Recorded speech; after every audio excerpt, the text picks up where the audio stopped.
Sesungguhnya ya perhatian syariat terhadap hati sangat besar ya. Oleh karenanya Nabi Ibrahim alaihissalam pernah berdoa kepada Allah Subhanahu wa taala, "Wala tukhzini yauma yub'atsun, yauma la yanfa'u malun wala banun illa man atallaha biqalbin salim." Nabi Ibrahim berdoa dengan doa yang diabadikan dalam Al-Qur'an. Dia berkata, "Wala tukhzini yauma yub'atsun." Ya Rabbku, jangan kau hinakan aku tatkala hari engkau membangkitkan manusia. Hari di mana yauma la yanfa'u malun wala banun. Hari tersebut tidak bermanfaat harta dan tidak bermanfaat anak-anak. Illa man atallaha biqalbin salim, kecuali orang yang bertemu dengan Allah dengan bawa hati yang selamat. Ini menunjukkan bahwasanya pada hari kiamat yang menjadi patokan utama adalah hati seseorang. Makanya hal ini ditekankan dalam banyak hadis juga. Seperti sabda Nabi sallallahu alaihi wasallam, "Innallaha la yanzuru ila suwarikum wala ila ajsamikum, walakin yanzur ila qulubikum wa a'malikum." Sungguhnya Allah Subhanahu wa taala tidak memandang kepada rupa kalian, kepada paras kalian. Tetapi yang Allah lihat adalah hati kalian dan amal kalian. Hati diperhatikan, amal juga diperhatikan, tetapi yang lebih utama adalah hati. Makanya Nabi mengatakan Allah tidak melihat kepada paras dan kepada rupa kalian, kepada tubuh kalian, tapi yang Allah lihat adalah hati kalian dan juga amalan kalian. Dalam satu hadis di mana Rasulullah SAW menjelaskan tentang seorang wanita yang hitam namun dia penghuni surga.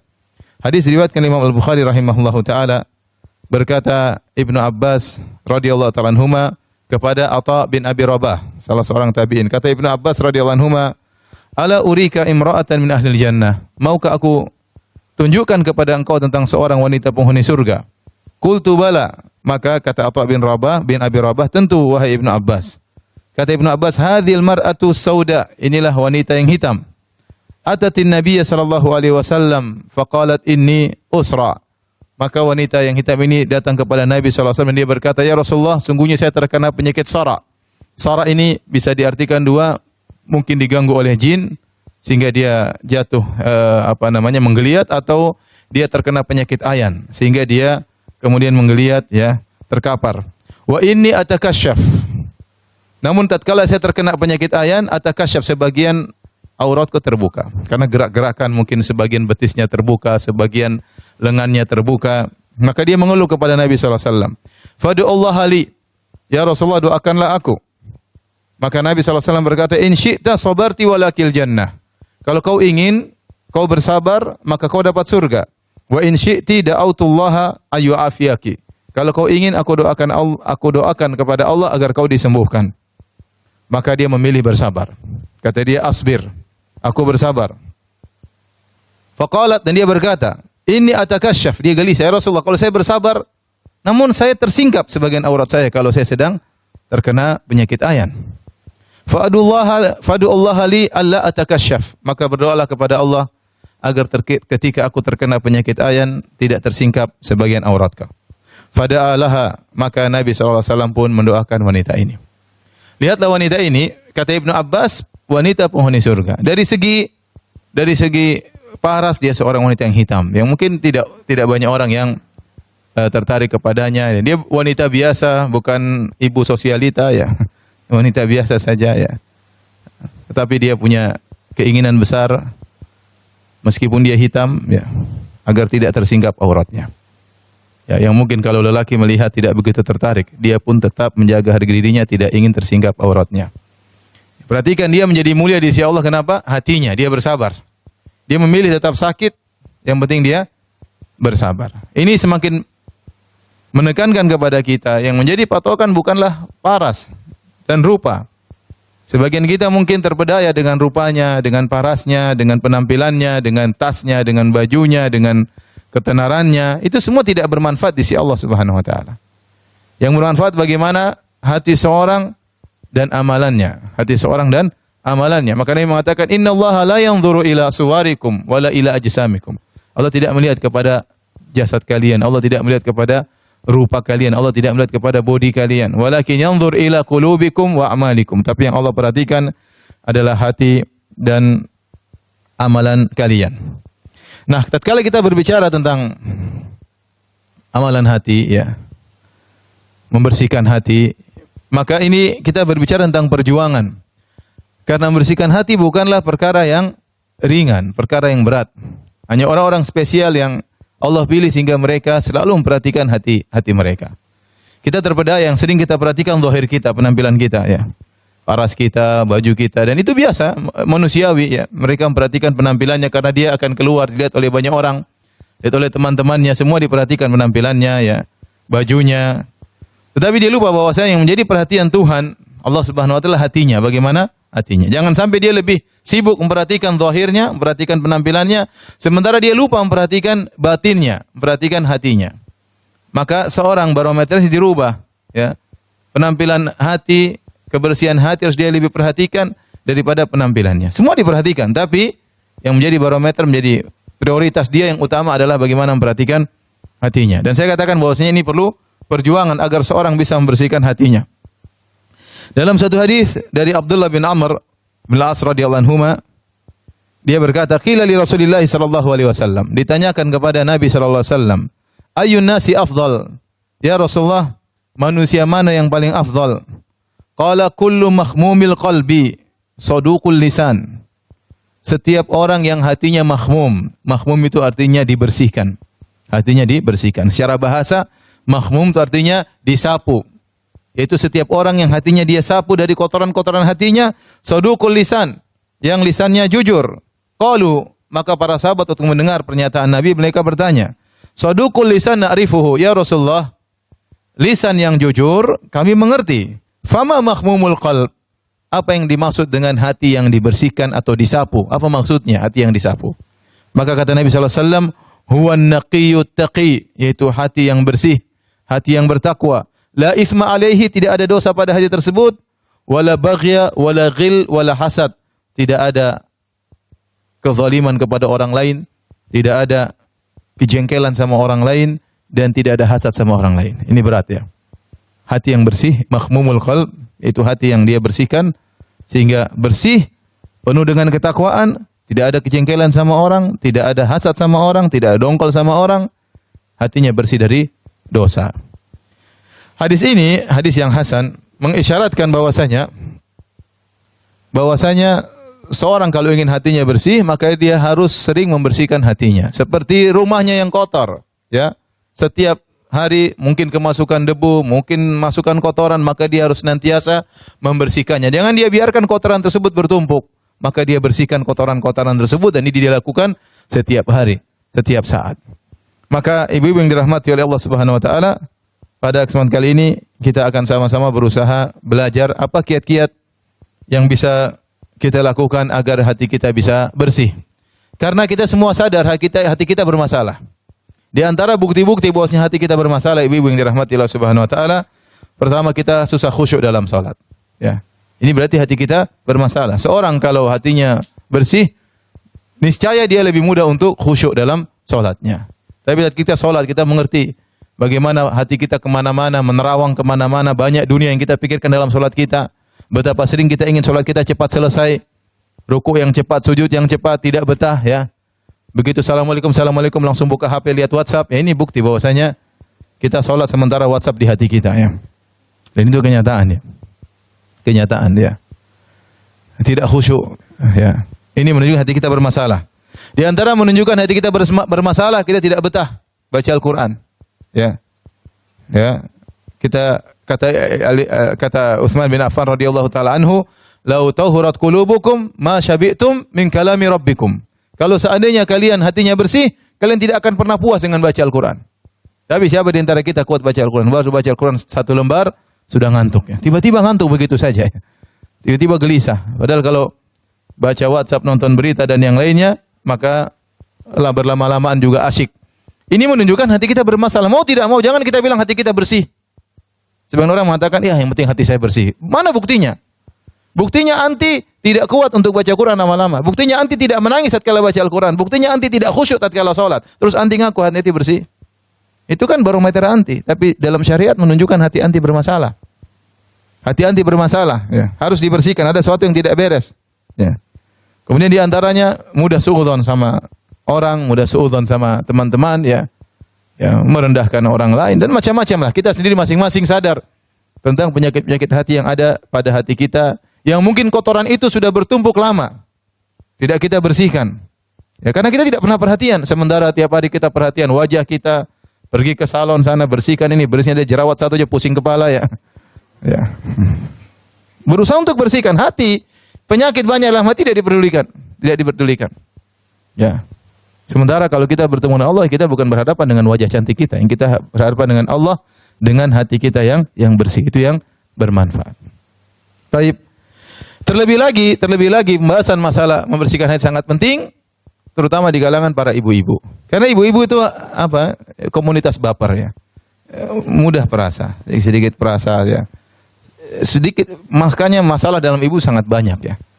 Bergaul terlalu dekat masalah ya. Terlalu jauh juga masalah ya. Begitu ibu-ibu ya. Nanti bikin komunitas sudah ketemu tiap hari, besok dongkol-dongkolan ya. Dan itu sering terjadi. Ya.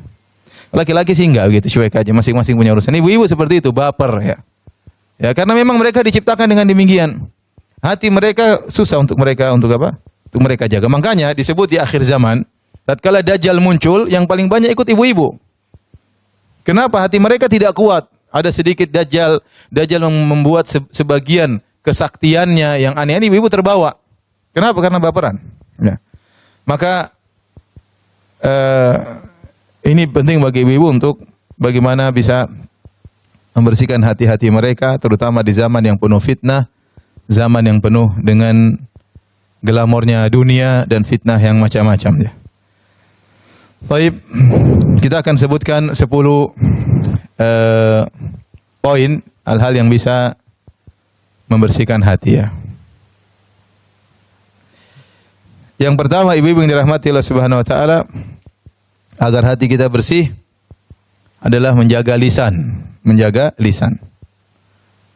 Dan ini diisyaratkan oleh Nabi sallallahu alaihi wasallam dalam hadisnya, kata Nabi sallallahu alaihi wasallam, "La yastaqimu imanu 'abdin hatta yastaqima qalbuhu." Tidaklah akan lurus iman seorang hamba sampai lurus hatinya. Wala yastaqimu qalbuhu hatta yastaqima lisanuhu.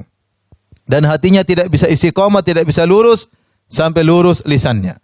Saya ulangi, Nabi sallallahu alaihi wasallam bersabda, "La yastaqimu imanu 'abdin." Tidak akan lurus iman seorang hamba, tidak akan istiqamah hatta yastaqima qalbuhu, sampai lurus hatinya, sampai istiqamah hatinya.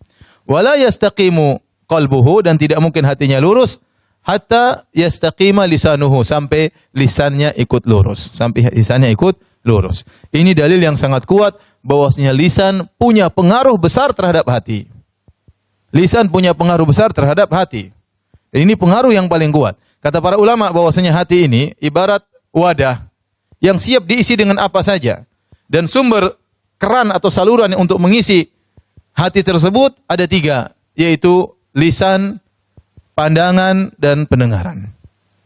Inilah faktor-faktor yang akan menjadi corong untuk mengisi isi hati seseorang. Maka seorang hendaknya menjaga apa yang dia ucapkan, apa yang dia lihat, dan apa yang dia dengar. Karena hati tinggal menerima. Apa yang dia dengar tiap hari, itulah akan mengisi hatinya. Ya. Betapa banyak orang, tatkala dia sering mendengar musik-musik, sering mendengar dangdutan, dia mau ingat Allah susah. Karena selama ini hatinya diisi dengan lagu-lagu, nyanyian-nyanyian yang sering dia dengarkan.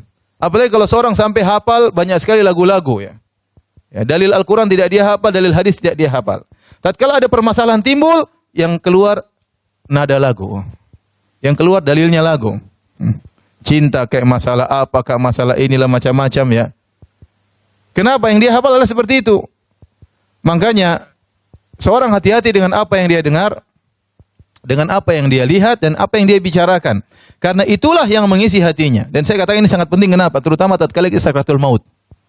Tatkala seorang sakratul maut, ya, yang akan dia ucapkan adalah sesuatu yang sering dia sibukkan dalam hatinya. Kalau seorang dalam hatinya selalu ingat Allah, selalu ingat syariat, selalu ingat bagaimana dia bisa menjalankan syariat Allah, maka itu akan keluar tatkala dia akan meninggal dunia. Tetapi kalau seorang yang dia selalu ucapkan, dia pikirkan dunia, ya, lagu dan ini dan macam-macam, maka itu akan keluar tatkala dia mau meninggal dunia. Susah, hatinya akan berkhianat menjelang dia meninggal dunia. iblis akan datang benar-benar menggoda hatinya, terutama kata Imam Ibnu Qayyim rahimahullah taala, terutama tatkala seorang akan meninggal dunia, di situ iblis akan mengerahkan seluruh tenaganya untuk membuat dia tersesat tatkala sakratul maut. Maka seorang kalau kebiasaan hatinya berisi dengan hal-hal yang buruk, ya, dengan apa yang dia lihat, ya, apa yang dia tonton film, bicaranya film terus. Sudah, itu isi hatinya. Apa yang dia dengar itu akan dia bicarakan dan itu akan selalu bergulir di hatinya, ya. Ya, tentang apa saja itu. Nanti saat kata meninggal susah, ya. Ada orang mau meninggal tidak bisa ucap kata-kata. Dia malah nyanyi lagu dangdut. Ada orang seperti itu. Ya. Ucapkan la ilaha illallah, tuduhlah aku. Repot kan? Apa dia? Lagu dangdut yang keluar. Repot. Karena itu yang selalu dalam hatinya. Dalam hatinya. Nah, kalau dia ada pikiran misalnya perdagangan, dagang tersebut dia tidak pernah diiringi dengan mengingat Allah, maka itu akan keluar tatkala dia meninggal dunia, wal iyadzubillah. Maka seorang menjaga dirinya, ya, menjaga dirinya. Kita saja merasakan sekarang, ibu-ibu mungkin merasakan, ibu-ibu salat kemudian ingin khusyuk enggak bisa-bisa. Kenapa? Hati berkhianat. Kenapa? Karena selama ini hati kita diisi dengan yang tidak-tidak. Maka tatkala seorang mau khusyuk hatinya sudah berkhianat. Bagaimana lagi tatkala sakratul maut? Maka hati ini hanyalah wadah diisi dengan berbagai macam, di antaranya apa yang kita lihat, apa yang kita dengar, terutama apa yang kita bicarakan. Maka benar sabda Nabi SAW, tidak akan lurus iman seorang hamba sampai lurus hatinya, dan tidak mungkin lurus hatinya sampai lurus lisannya. Lurus lisannya. Dari sini hati-hati apa yang kita bicarakan. Topik yang kita bicarakan harus terarah. Tidak boleh kita bicara sembarangan. Jauhkan diri dari namimah, dari ghibah, dari membicarakan kejelekan orang lain. Kemudian hati-hati dalam apa yang kita tulis. Karena para ulama mengatakan apa yang kita tulis hukumnya dengan apa yang kita bicarakan. Ya. Tulisan hukumnya sama dengan lisan. Maka berhati-hati tatkala menulis status, tatkala komentar, tatkala menulis sesuatu di Instagram misalnya, di medsos, hati-hati. Pilih kata-kata. Karena itulah sangat berpengaruh dengan hati seseorang.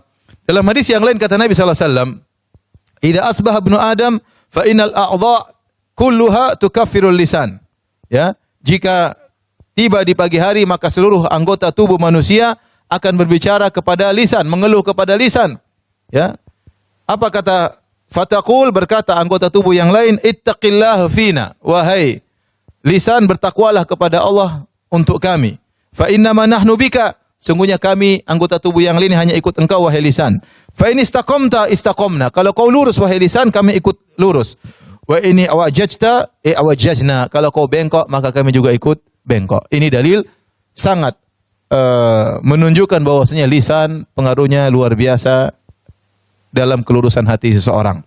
Maka ibu-ibu hati-hati ya dalam berbicara dalam grup ya. Kalau nulis pilih kata-kata ya. Nulis pilih kata-kata. Jangan ikuti perasaan ya. Kemudian kalau menyampaikan sesuatu juga pilih kata-kata. Berbicara sama orang pilih kata-kata. Jangan menyinggung dia, jangan merendahkan dia, jangan menghinakan dia. Ya kalau kata-kata tersebut kita tujukan kepada diri kita, kira-kira kita bagaimana? Dan ini salah satu kaidah. Sebelum kita bertindak, sebelum kita berbuat, sebelum kita berkata-kata, pikirkan. Seandainya saya di posisi dia, kemudian saya ucapkan kata-kata ini, bagaimana perasaan dia? Ya. Sehingga tidak setiap apa yang terbetik dalam benak kita lantas kita utarakan. Ya, jika ibu-ibu mampu untuk menjaga lisan, maka insya Allah hati juga terjaga. Abu Bakar radhiyallahu anhu pernah memegang lisannya dan dia berkata, "Hadzal ladzi awradanil mawarid." Inilah yang buat saya terjebak dalam berbagai macam kehancuran. Kata Abu Bakar radhiyallahu anhu yang sudah dijamin masuk surga. Dia pun khawatir dengan apa? Dengan lisannya. Maka jangan pernah sepelekan masalah lisan. Anda menjadi lurus dengan lurusnya lisan Anda jadi bengkok dengan bengkoknya lisan anti. Hati-hati. Ya. Maka kita lihat seorang yang baik, biasanya dia jaga lisannya. Orang yang akhlaknya baik, dia jaga lisannya. Orang ibadahnya baik, biasanya dia jaga lisannya. Tapi kalau dia ngomong ceplas-ceplos, ya, kemudian tidak dipikirkan apa yang dia ucapkan, maka akan berpengaruh pada anggota tubuh yang lain, terutama hatinya. Taib ini yang pertama, menjaga lisan. Yang kedua, hadirin dan hadirat yang dirahmati Allah Subhanahu wa taala, ibu yang dirahmati Allah Subhanahu wa taala, banyak beristighfar. Banyak beristighfar.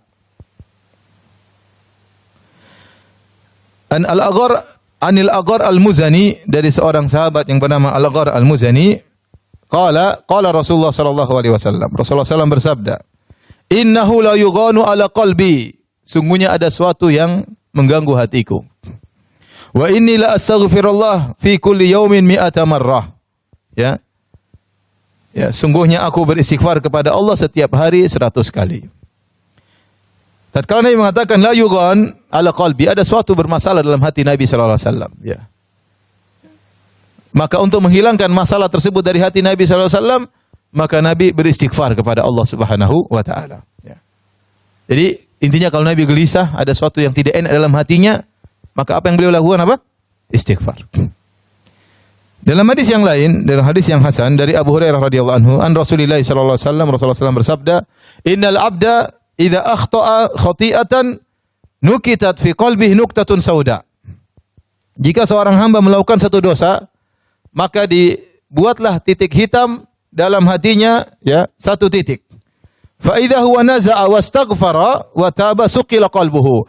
Kalau ternyata dia berhenti dan dia beristighfar kepada Allah, bertobat kepada Allah, maka dihilangkan, dibersihkan titik hitam tadi. Wa in ada zida fiha. Kalau ternyata dia kembali lagi bermaksiat, maka ditambahkanlah titik hitam tersebut hatta ta'luwa qalbahu, sampai titik hitam tersebut akhirnya menutupi hatinya seluruhnya. Wa huwa ran, dan itulah kotoran yang Allah sebutkan dalam Al-Qur'an. Nah, kalau orang sudah terlalu sering bermaksiat, tidak pernah dia bersihkan hatinya, hatinya jadi kotor. Kalau sudah kotor, maka semua maksiat akan terlihat biasa bagi dia.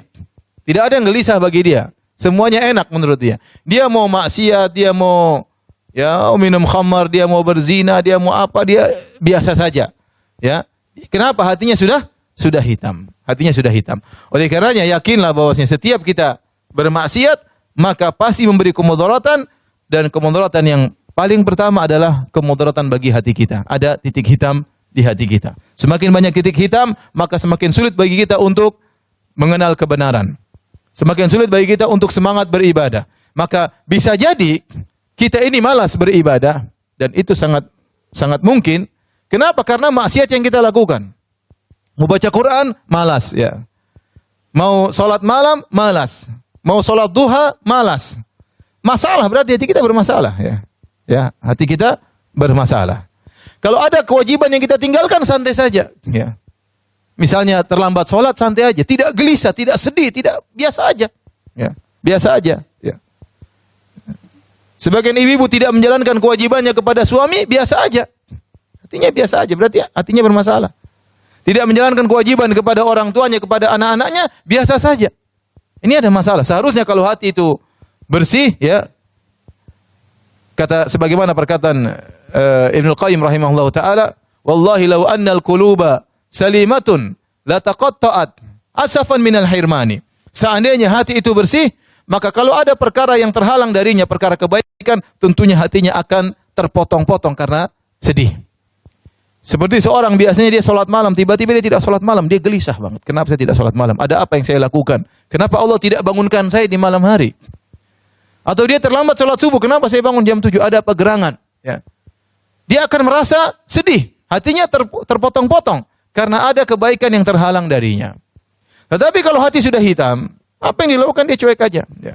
Dia mau tidak sholat, dia mau ini, dia mau nonton apa, dia mau ini, mau ceritain orang, mau gibahin orang, mau lihat yang haram, mau ceritain, dia cuek aja.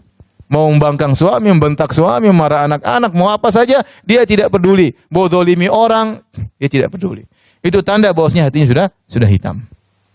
Sehingga dia tidak bisa mengenal, ya, bahwasanya dirinya sedang sakit. Dia lupa. Maka seorang untuk menghilangkan itu semua banyak istighfar. Banyak istighfar. Maka saya sarankan kepada ibu-ibu, ya, untuk banyak istighfar. Pada istri saya juga yang saya cintai, ya, untuk banyak istighfar, ya. Kalau naik mobil, nyetir sendiri, udahlah istighfar, astagfirullah, astagfirullah, astagfirullah. Bagus kita dengar pengajian, ya. Tapi terkadang kita perlu matikan pengajian. Untuk apa? Agar kita istighfar, ada kelezatan tersendiri, ya. Jadi kita ambil manfaat dengan mendengar pengajian, kita dapat faedah. Dengan istighfar lisan kita, astagfirullah, astagfirullah. Bayangkan ibu kalau macet 1 jam, berapa istighfar sudah? Mungkin 1000 istighfar, ya, ya. Jangan ngisi waktu telepon sana, telepon sini, telepon sana, telepon sini. Istighfar. Karena saya suruh ibu-ibu untuk murajaah Quran, nggak punya hafalan, repot. Ya. Orang punya hafalan Quran, 1 jam tuh nikmat saja dia sambil setir mobil hafal Quran. Ibu apa? Ad-duha selesai, sudah nggak bisa lagi habis itu. Ad-duha kemudian ke atas lagi sudah surat panjang-panjang udah. Ya, penampilan saja oke, hafalan tidak ada ya. Jadi panitia pengajian mantap. Punya hafalan nggak ada, masya Allah. Nggak apa-apa, yang penting kan semangat dulu. Ya, ya kalau nggak punya hafalan, nggak punya apa-apa ya udah istighfar. Lagi jalan di mobil, astagfirullah, astagfirullah. Ingat dosa-dosa kita. Dosa sama orang tua, mungkin kita kurang perhatian sama orang tua, kurang telepon orang tua, kurang beri hadiah sama orang tua, kurang berbakti sama orang tua. Ingat dosa-dosa, dosa apa anak-anak, kurang perhatian sama anak-anak, tidak dilihat bagaimana hafalan Qur'annya, tidak diajak untuk sholat misalnya, kita sibuk sendiri dengan WA kita, dengan HP kita, dengan ibu-ibu teman-teman kita, anak-anak kurang diperhatikan, diingat sama suami, ya dosa sama suami, kurang berbakti sama suami, masih membantah suami, masih bentak-bentak suami, dan yang lain-lainnya. Sambil kita istighfar, astagfirullah, astagfirullah, astagfirullah, itu akan bersihkan hati ibu-ibu. Ya. Sejak sekarang istighfar ya. Nanti pulang naik mobil, ya istighfar. Jangan terlalu lihat cermin terus. Udah nanti aja kalau udah mau sampai baru lihat. Sini lihat cermin. Istighfar ya, istighfar. Allah tidak lihat itu wajah anti nanti. Yang Allah lihat apa? Hati anti. Baik, kita lanjutkan. Yang ketiga, kiat yang ketiga agar hati menjadi bersih, jangan terlalu tahu banyak urusan orang dan jangan suka mendengar kejelekan orang. Ini yang paling berat ya. Jangan terlalu banyak tahu urusan orang dan jangan sering mendengar keburukan-keburukan orang. Jangan kepo ya, jangan kepo. Dalam suatu hadis ini diriwayatkan oleh Imam Ahmad, namun dipersihkan oleh para ulama tentang sanadnya. Ya, sebagian ulama mendhaifkan, tetapi Ahmad Syakir menghasankan. Namun maknanya benar. Oleh karena Syekh Utsaimin rahimahullah tatkala membawakan hadis ini mengatakan maknanya benar. Apa isi hadis ini? Dari Abdullah bin Mas'ud radhiyallahu anhu qala, dari Ibnu Mas'ud radhiyallahu anhu dia bersabda, qala Rasulullah sallallahu alaihi wasallam, Rasulullah sallallahu bersabda, la yuballighuni ahadun min ashabi an ahadin syai'an. Fa inni uhibbu an akhruja ilaikum wa ana salimus sadar. Kata Nabi sallallahu alaihi wasallam, jangan seorang pun dari sahabat-sahabatku menyampaikan kepadaku tentang seorang pun, apapun jangan disampaikan kepadaku. Artinya datang seorang, Ummu tahu enggak ini fulana? Ummu tahu enggak ini? Ummu tahu enggak ini? Ini ibu seperti gitu kan. Kurang kerjaan, makanya pembicaraannya bicarakan orang lain. Ya. Kata Nabi, jangan seorang pun dari sahabatku datang kepadaku melaporkan tentang orang lain. Kenapa kata Nabi? Fa inni uhibbu an akhruja ilaikum wa ana salimus sadar. Aku ingin keluar melihat kalian dalam kondisi hatiku bersih. Beda kalau saya tahu si fulana gini, ini brengsek, ini begini. Ya, ini tukang ghibah, ini tukang namimah, ini kalau ke salon sampai 100 juta. Saya tahu semuanya. Begitu saya ketemu, saya punya pemetaan langsung, wah ini gini. Subhanallah. Hati saya kotor. Karena saya tahu kartu-kartu orang. Oh ini gini, ini sama suaminya begini, ini sama anaknya begini, ini sama ini ngontrak rumah nggak pernah bayar. Ini saya tahu repot. Akhirnya saya tahu banyak urusan orang, hati saya jadi kotor. Makanya kalau ada orang mau cerita, saya ini masalah jadi ustadz seperti. Jadi banyak orang kasih masalah sama saya. Sebenarnya saya tidak mau dengar, tapi bagaimana lagi? Ya. Kalau bisa saya tidak dengar, saya lebih senang. Tetapi terkadang ada masalah yang harus saya hadapi. Orang datang cerita masalahnya, ya sudah. Jadi saya tahu ternyata begini orang. Ternyata begini. Kelihatannya ternyata begini. Saya tahu banyak akhirnya. Padahal saya tidak ingin. Ya, saya tidak berlezat-lezat dengan mendengar keburukan orang. Tapi saya harus mendengar. Itu qadarullah, itu sudah apa? Tugasnya apa? Ustaz. Tapi anti siapa? Anti memang ustaz. Hafal ad-duha saja belum hafal. Ngapain dengar cerita-cerita orang? Ngapain dengar keburukan-keburukan orang lain? Lebih bahagia kita nggak tahu kesan orang lain. Lihat Nabi SAW mengatakan, jangan ceritakan kepada diriku tentang seorang pun. Kecuali dalam kondisi-kondisi terpaksa, orang ini minta nasihat. Dan anti merasa bisa menasihati, silakan mendengar. Ya, dia ingin curhat, kalau dia nggak curhat, dia tambah stres ya, kita berarti ikut menanggung kesusahan orang lain. Tidak apa-apa, dengerin. Ya, tapi jangan jadikan kebiasaan. Jangan jadikan apa? Kebiasaan. Karena itu mengganggu kebahagiaan anti. Itu menjadikan hati anti menjadi kotor. Ya. Jadi kotor. Oleh karena seorang berusaha ya tidak mendengar tentang keburukan-keburukan orang lain. Ibnu Rajab Al-Hambali rahimahullah berkata, afdalul a'mal, amalan yang terbaik, salamatu sadri min anwa'i syahna'i kulliha. Sebaik-baik amalan adalah bersihnya hati dari segala permusuhan seluruhnya ya. Jadi kalau hati bersih, tidak tahu keburukan orang, tidak tahu permasalahan orang, itu lebih baik sebisa mungkin. Ya, kecuali memang kalau anti diceritakan, nanti bisa kasih solusi, bisa mengurangi beban orang, maka enggak apa kita berbuat baik sama orang. Tapi kalau enggak perlu, enggak usah. Banyak yang mau kita urus. Kita mau ngurus suami kita mau ngurus anak-anak kita mau ngurus ibu kita ya. Mengurus diri kita sendiri perlu diurus. Ya, sudah ngaji lama, ilmu enggak bertambah-tambah, sudah lama ngaji, hafalan tidak bertambah-tambah, ya. Sudah lama ngaji, tidak berubah-ubah, masih saja begini, masih saja begitu, ya. Dan seterusnya, masing-masing kita tahu ya.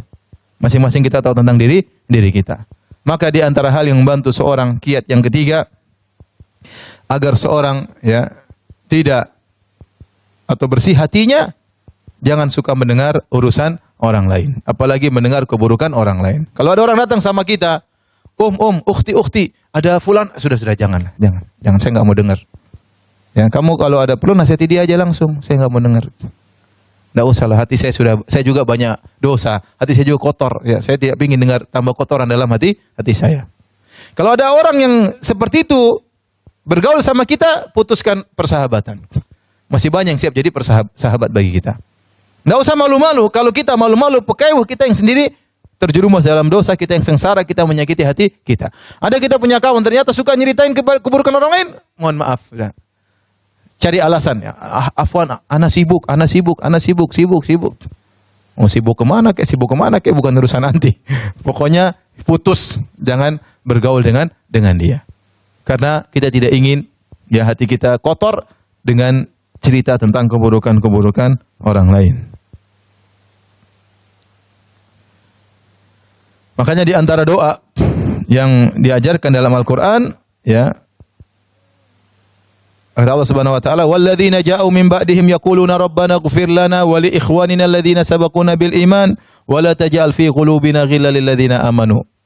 Ya Allah, ampunilah kami dan ampunilah orang-orang yang sebelum kami, yang telah beriman sebelum kami. Wa la taj'al fi qulubina ghillan lil ladzina amanu. Ya Allah, janganlah kau jadikan dalam hati kami ghil itu kedongkolan, jengkelan sama orang lain, kepada orang beriman yang lain. Kita ingin kita ketemu orang, kita senyum, bisa senyum sama dia, kita tidak tahu keburukannya, ya lebih enak. Daripada kalau kita tahu, ketemu sudah tahu orang ini begini, enggak enak. Terkadang informasi yang masuk sama kita juga ternyata salah.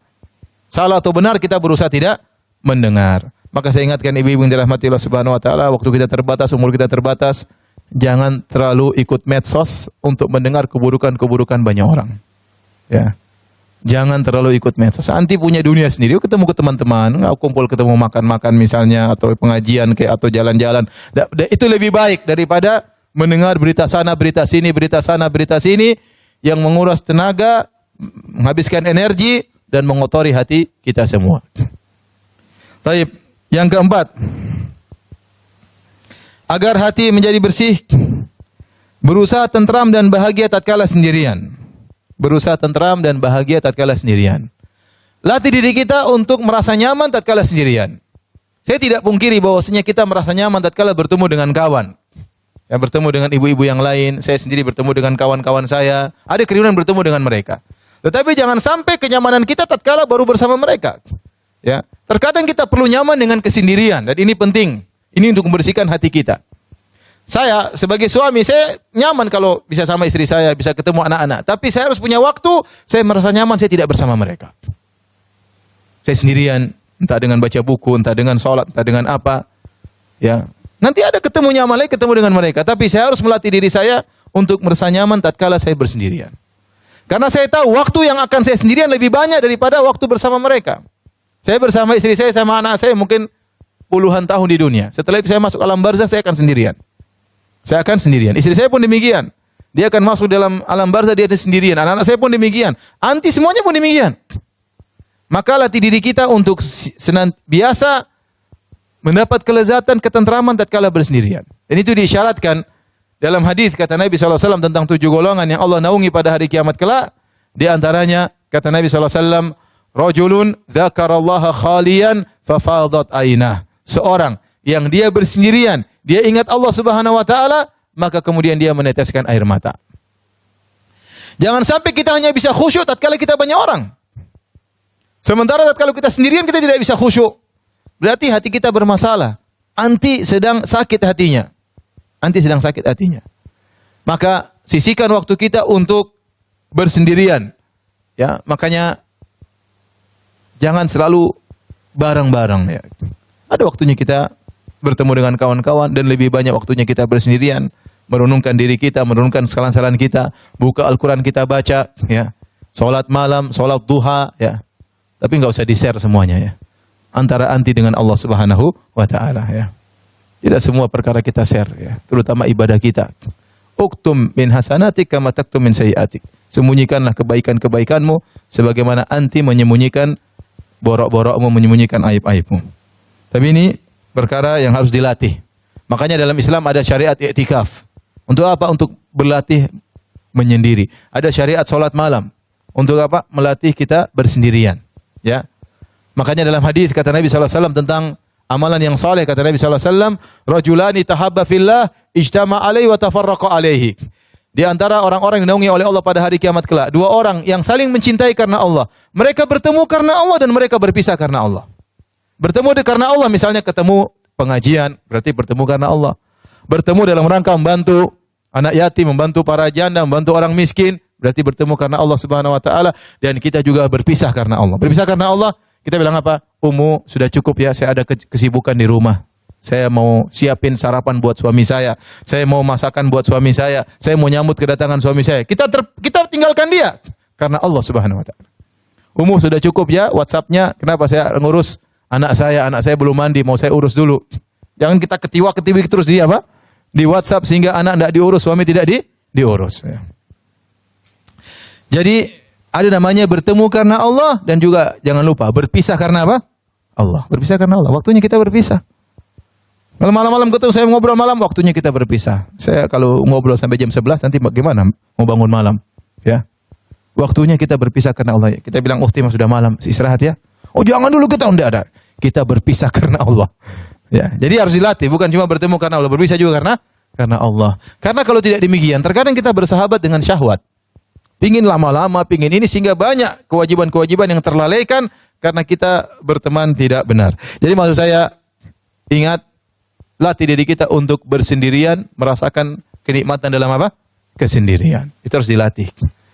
Kalau nanti sudah terlatih seperti itu, hidup tuh nyaman ya. Kita sendirian, di mana kita buka Quran, lagi di mana kita berzikir. Tidak perlu ada orang di samping kita untuk bahagia. Ya. Latih baca buku, kayak latih dengar ceramah, kita merasa bahagia meskipun sendirian. Ada waktunya kita bertemu dengan kawan-kawan. Itu sangat membantu membersihkan hati kita. Sambil merenungkan hati kita yang penuh dengan kotoran. Taib yang kelima. Di antara hal yang membantu untuk membersihkan hati adalah berzikir kepada Allah, banyak berzikir kepada Allah Subhanahu wa taala. Allah berfirman, "Alladzina amanu wa tatma'innu qulubuhum bidzikrillah." Dan orang-orang yang beriman dan hati mereka tenteram dengan mengingat Allah. Ala bidzikrillahi tatma'innul qulub. Ketahuilah dengan mengingat Allah maka hati akan menjadi tenteram. Semakin banyak kita mengingat Allah, maka Allah semakin banyak mengingat kita. Kata Allah, "Fadhkuruni adzkurkum." Ingatlah aku akan ingat kalian. Kalau kita ingin selalu diingat oleh Allah, kita selalu ingat apa? Ingat Allah Subhanahu wa taala. Tapi kalau kita selalu ingat dunia, maka Allah tidak ingat kita. Ya. Maka jika ingin diperhatikan oleh Allah, ingin cari muka di hadapan Allah, ya kita ingin cari muka. Saya pun ingin cari muka di hadapan Allah. Hamba seperti saya banyak sekali. Hamba seperti anti banyak sekali. Tapi bagaimana anti bisa mendapat perhatian khusus dari Allah? Di antaranya banyak berzikir. Banyak berzikir. Dengan baca Al-Quran, zikir terbaik baca Al-Quran. Ya. Maka saya sering sampaikan, yang membuat kita bahagia adalah Allah Subhanahu wa taala. Yang memegang hati kita adalah Allah Subhanahu wa taala. Maka carilah kebahagiaan dengan membaca firman-firman-Nya. Demi Allah, anti tidak akan bahagia dengan melihat lawakan, lelucon yang ada di YouTube, yang ada di Facebook. Itu hanya kebahagiaan sementara, bukan masuk ke hati. Betapa banyak orang yang suka ketawa ketiwi, melawak, ternyata dia menderita dalam hatinya. Ini itu menunjukkan bahwasanya tawa mulut itu bukan menunjukkan kebahagiaan. Kebahagiaan sesuatu yang ada di hati. Ada orang dia tentram, terkadang dia menangis karena baca lantunan Allah, tapi dia sangat bahagia. Bukan berarti orang ketawa ketiwi berarti dia bahagia. Enggak. Kalau ternyata ketawa ketiwi orang yang paling bahagia, tentu para pelawak yang paling bahagia. Ternyata tidak, mereka juga banyak bermasalah. Ada yang morfinis, ada yang ini, ada yang masalah keluarga, ada yang macam-macam. Memang orang banyak ketawa kemudian bahagia. Tidak, bahagia itu dengan mengingat Allah Subhanahu wa taala. Ya. Anda ingin bahagia, kasih bahagia siapa? Allah Subhanahu wa taala. Maka mintalah kebahagiaan kepada pemilik kebahagiaan, dialah Allah Subhanahu wa taala. Bagaimana cara bahagia? Sementara kita tidak pernah ingat Allah, hari-hari lewat, Al-Qur'an tidak kita baca. Lembaran-lembaran Al-Qur'an tidak kita baca. Kita punya Quran, kita kasih tanda merah. Enggak pernah berubah tanda itu. Kapan mau khatam Quran? Ya. Enggak pernah kita baca. Sebagian orang menggantungkan kebahagiaannya kepada netizen. Dia bahagia dengan netizen. Kalau netizen komentar, Masya Allah, Umu Masya Allah, cantiknya Umu, bajunya beli di mana Umu, kuenya di mana, Umu dari mana Umu. Wow, bahagia berbinar-binar. Kayaknya kebahagiaannya pada netizen. Kalau nggak ada netizen yang komentar, dia nggak bahagia. Ya, kebahagiaan anti jangan digantungkan kepada netizen. Kebahagiaan anti di sisi Allah Subhanahu wa taala. Baca Quran. Banyak berzikir. Apa usahanya zikir pagi petang? Apa usahanya kita naik mobil, astagfirullah, astagfirullah, astagfirullah, subhanallah, alhamdulillah. Allahu Akbar. Banyak yang mau kita baca. Banyak yang mau kita baca. Semakin kita zikir kepada Allah, semakin memperhatikan kita. Karena Allah berfirman, "Fadhkuruni adzkurkum." Ingatlah aku, maka aku akan mengingat engkau. Semakin banyak kita berzikir, semakin kita mencari perhatian Allah Subhanahu wa taala. Jadi, ibu-ibu, ini jelas orang yang sering mengingat Allah, dia akan bahagia. Sebaliknya orang yang jauh dari mengingat Allah, sibuk dengan dunia yang lainnya, kata Allah, "Man a'rada an dzikri fa inna lahu ma'isyatan dhanka." Barang siapa yang berpaling dari mengingatku, dari peringatanku, fa inna lahu ma'isyatan dhanka, maka bagi dia kehidupan yang menyengsarakan. Dia tidak akan bahagia, tidak akan bahagia.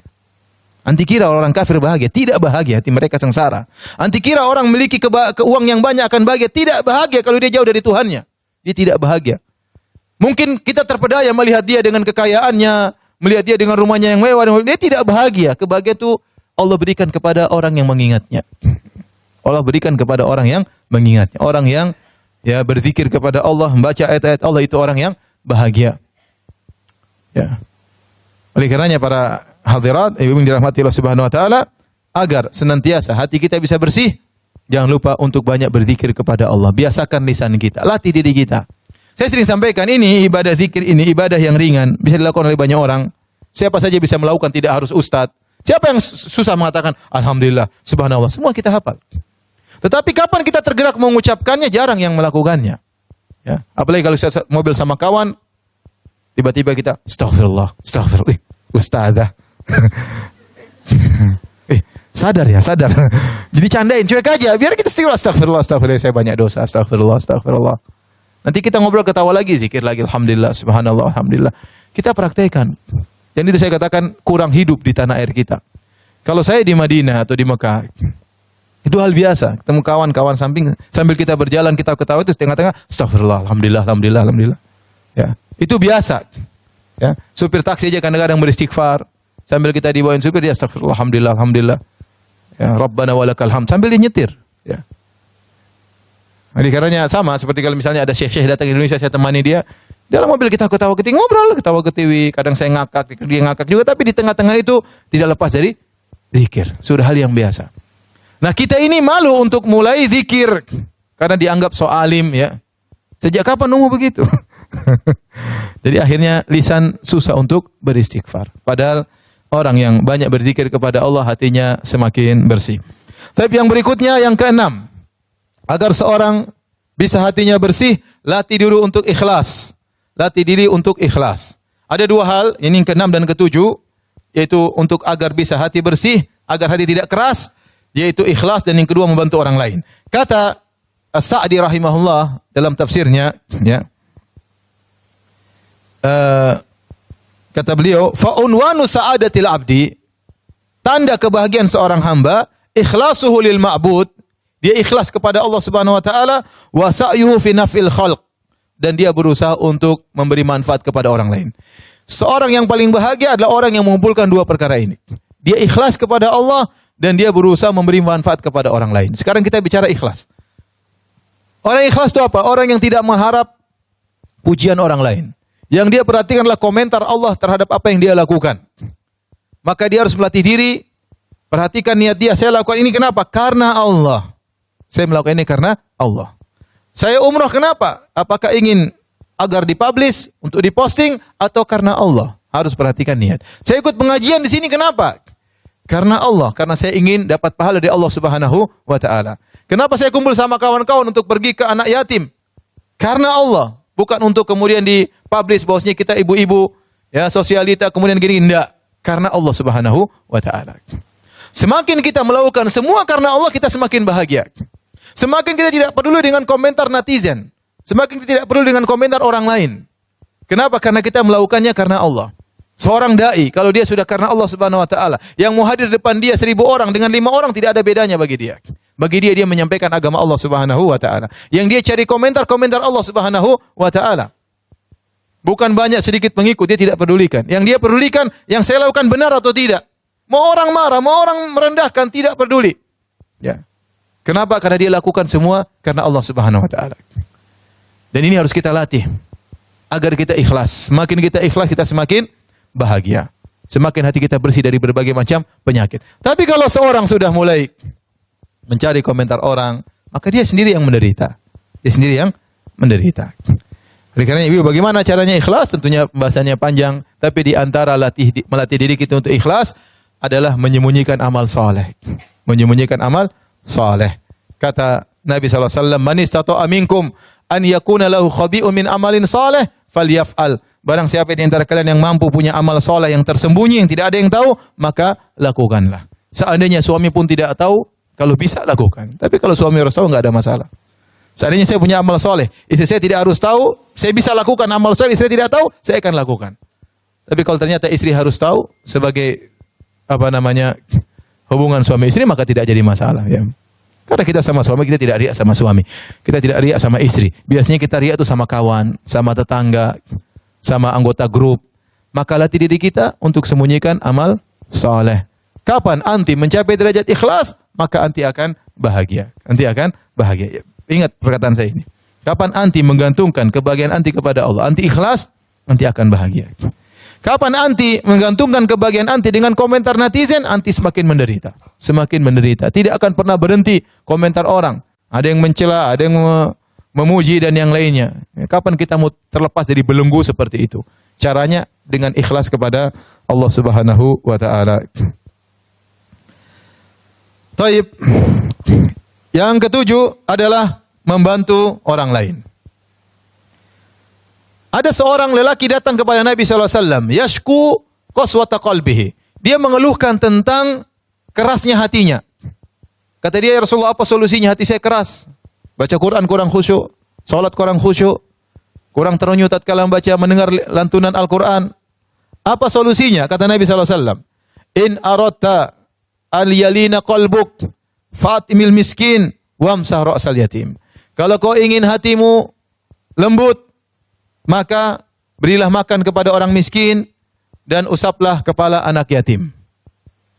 Ya. Kalau ingin hatimu lembut, beri makan kepada orang miskin dan usaplah tanganmu kepada kepala anak yatim. Ini adalah dua amalan yang luar biasa yang jika seorang melakukannya, fokus kepada amalan tersebut, maka hatinya akan lembut. Ya. Makanya kita sering lihat orang susah, bikin makanan, kita yang atur sendiri. Kalau perlu kita suruh pembantu kita masak, kemudian kita suruh antarkan, itu lebih melembutkan hati kita. Ketemu anak yatim, kita usap kepalanya ya. Kita tahu bagaimana dia susahnya, enggak punya orang tua ya. Sekolah dalam kondisi tidak ada yang perhatikan dia ya.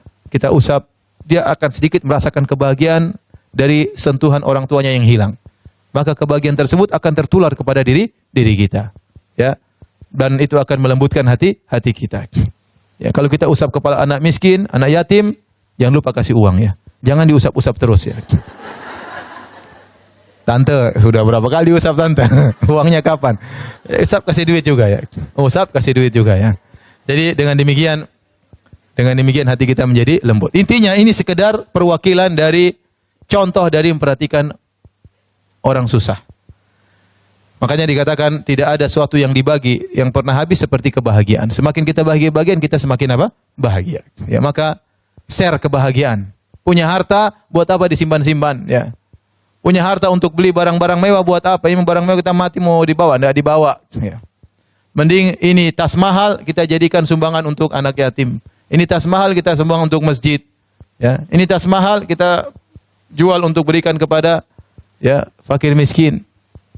Itulah aset kita yang akan kita terima di akhirat kelak. Ya.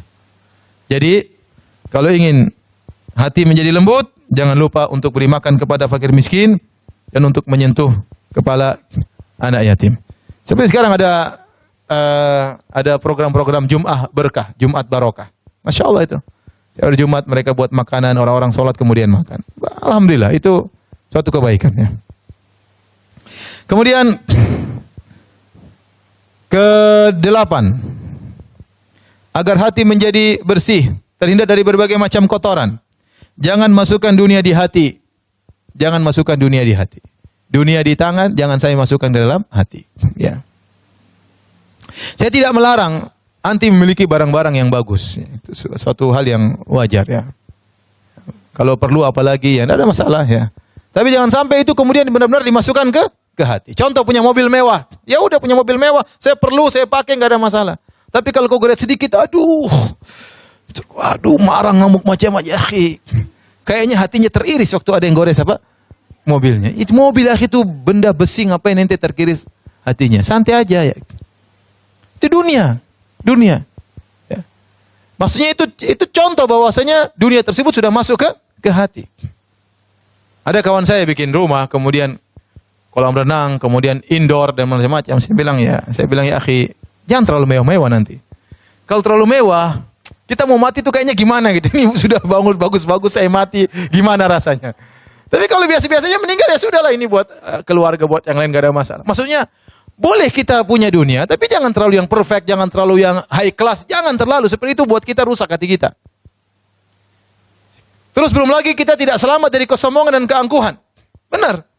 Orang punya perkara barang-barang high class, itu tidak mau dia pasti sombong. Mau tidak mau. Ya. Kalau Nabi katakan dahulu, al-khuyala, wal kibar, fi ahlil khayl, kesombongan, keangkuhan berada pada pemilik-pemilik kuda. Kenapa orang punya kuda bangga-banggaan? Kuda saya besar, kuda saya ini gagah, kuda saya berlari cepat. Ada kesombongan, mau tidak mau dia akan terjadi demikian. Kecuali orang yang diselamatkan oleh Allah Subhanahu wa taala. Apalagi barang-barang mewah. Barang-barang mewah, ya. Punya motor mewah ya. Buat apa beli motor mewah-mewah ya? Mau jalan di jalan ya. Motor Harley Dimension.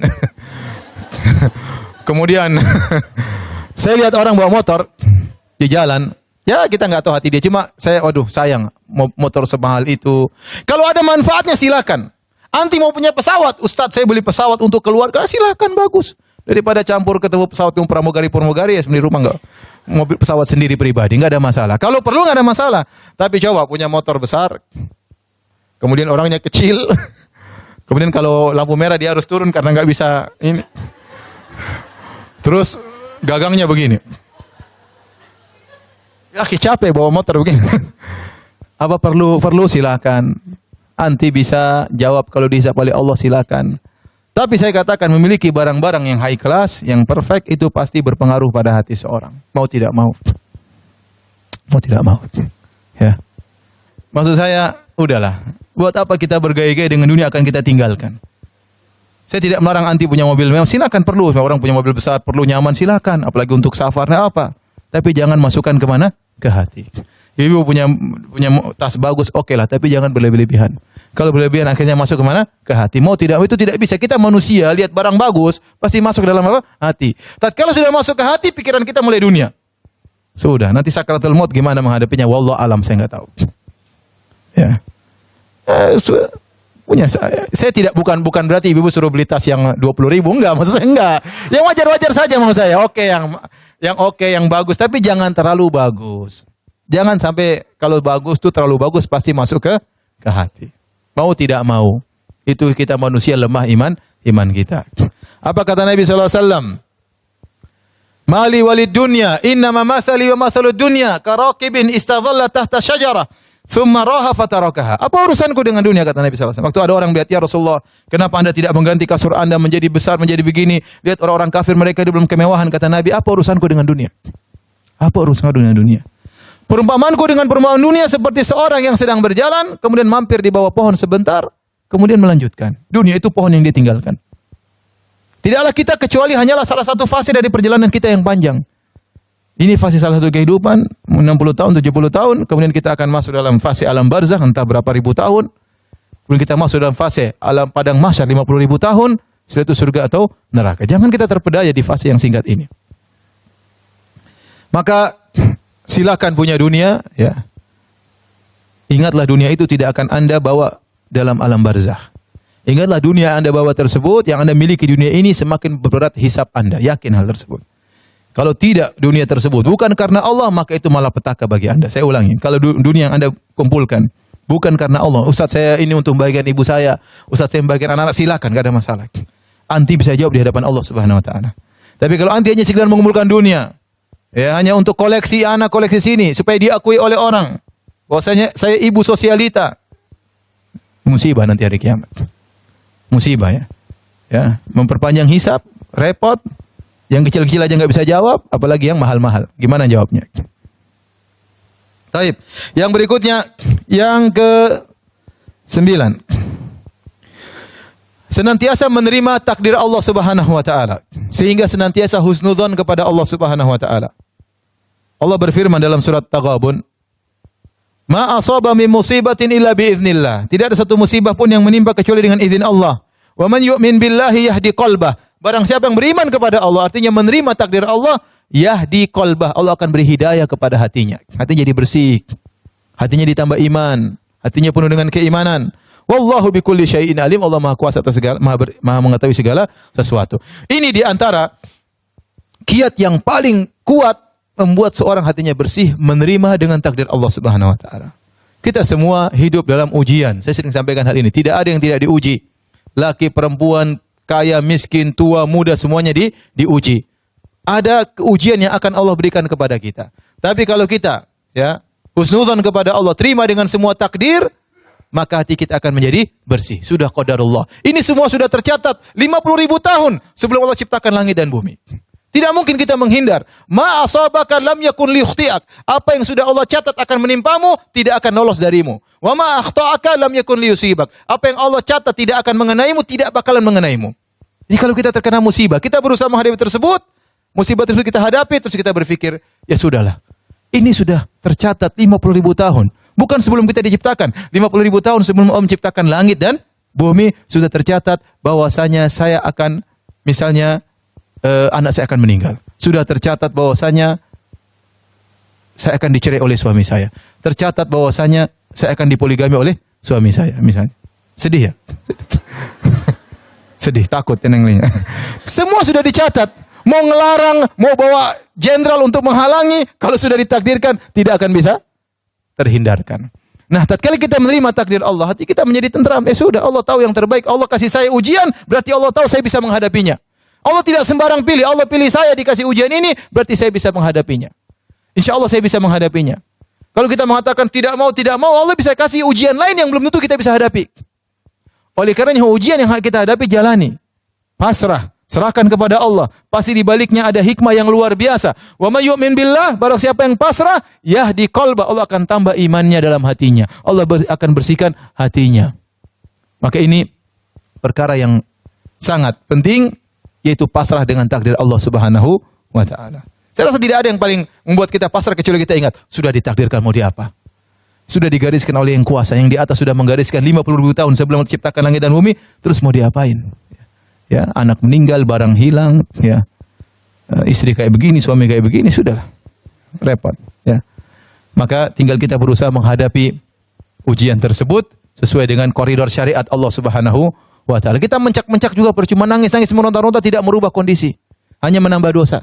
Hanya menambah dosa, semakin suudzon kepada Allah Subhanahu wa taala. Ya, protes kadang, ya Allah kenapa kau timpakan aku musibah seperti, protes, subhanallah. Protes kepada Rabbul Alamin. Ya, ini dosa besar, tidak boleh. Ya, maka latih diri kita untuk pasrah dengan apa yang Allah gariskan, ya. Ya. Saya sering dinasihati sama istri saya. Kadang-kadang saya marah. Kata istri saya, Abi kan ustadz, masa ustadz tidak percaya sama takdir? Ya benar. Itu nasihat yang benar. Terkadang saya secara ilmu oke, tapi terkadang praktek saya pun terkadang keliru. Ya. Ini manusia ya. Ustadz juga apa manusia ya. Alhamdulillah ada yang mengingatkan. Taib yang terakhir, agar hati kita bersih, yang paling baik, yang paling utama dari semua sebab adalah doa. Ini doa yang sebab yang paling utama dari 9 sebab lainnya adalah berdoa kepada Allah Subhanahu wa taala. Ya.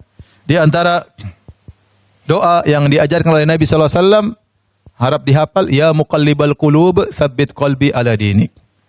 Bukan cuma dihafal, dibaca diulang-ulang ya. Ya muqallibal qulub, wahai pembolak-balik hati manusia. Tsabbit qalbi ala dinik, tegarkan hatiku di atas agamamu.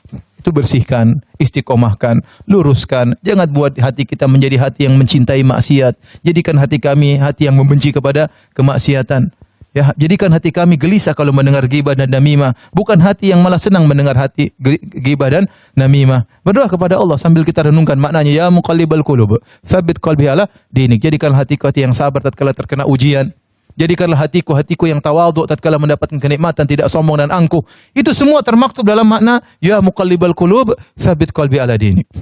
Ya Allah, pembolak-balik hati manusia, tegarkan hatiku di atas agamamu. Kemudian juga di antaranya doa tadi, wala taj'al fi qulubina ghillal lil ladzina amanu. Dalam Al-Qur'an, dalam surat Al-Hasyr. Wala taj'al fi qulubina ghillal lil ladzina amanu. Ya Allah, jangan kau jadikan dalam hati kami ghil, itu dengki, jengkel sama orang, ya. Jangan. Jadikan hati kita sudah, kalau ada yang zalimi kita mudah memaafkan. Ada yang bikin jengkel kita mudah memaafkan. Wala taj'al fi qulubina ghillal lil ladzina amanu. Kita baca dalam Al-Qur'an, in rabbana innaka raufur rahim. Kita baca dalam sujud kita, dalam salat malam kita, ya, berdoa kepada Allah Subhanahu wa taala. Di antaranya juga doa yang diajarkan oleh Nabi sallallahu alaihi wasallam panjang, tapi di ujungnya Nabi berkata, waslul sakhimata qalbi. Cabutlah kotoran hatiku. Ini doa yang paling langsung pada pembahasan kita. Waslul sakhimata qalbi. Coba dihafal. Waslul sakhimata. Sakhimata qalbi. Qalbi. Waslul. Tahu? Waslul. W-A-S-L-U-L.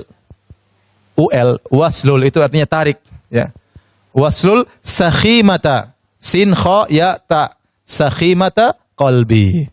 Waslul sakhimata qalbi. Kalau anti merasa lagi hasad, lagi dongkol, lagi jengkel, berdoa. Waslul sakhimata qalbi. Ya Allah, cabut itu penyakit-penyakit hatiku, ya. Ibu-ibu, ini semua hanyalah teori, ya. Selanjutnya ibu harus mempraktekkan. Sejauh mana kita praktekkan teori-teori ini, sejauh itu pula hati kita akan bersih. Dan yakinlah bahwasanya hari kiamat kelak tidak bermanfaat penampilan kita, paras kita yang selalu kita bawa ke salon, tidak bermanfaat. Tidak bermanfaat tas kita yang mahal, ya. Tidak bermanfaat HP kita yang baru, tidak yang bermanfaat. Yang bermanfaat hanyalah hati yang bersih. Wallahu ta'ala alam bisawab.